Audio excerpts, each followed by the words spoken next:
À Lyon, les femmes musulmanes portent le voile ou ne le portent pas. La France est une république laïque et vivre sa foi au quotidien n'est pas toujours facile.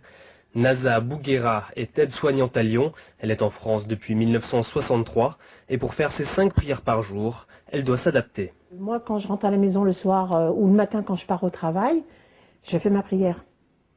Quand je rentre le soir à la maison, je récupère mes 4 prières de la journée. C'est énorme. Ça veut dire que je délaisse tout pour rattraper mes prières. Que si je pouvais faire les prières au travail, il n'y aurait pas de problème. Mais le problème qu'il y a, c'est toujours le regard de l'autre. Autre façon de se protéger du regard de l'autre, Naza a aussi renoncé à porter le voile. Sa vie en France a donc influencé sa pratique de l'islam. L'inverse est possible aussi. Salima a grandi dans une famille française. Elle s'est convertie à l'islam à 14 ans. C'est une des rares femmes voilées à avoir voulu se prononcer sur la place de la musulmane en France.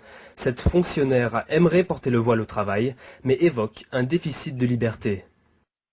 Moi, je trouve que la loi est assez restrictive, sachant qu'on est quand même dans un pays de liberté de religion et de liberté tout court. Et que le cadre de la loi nous empêche d'être pleinement ce qu'on est.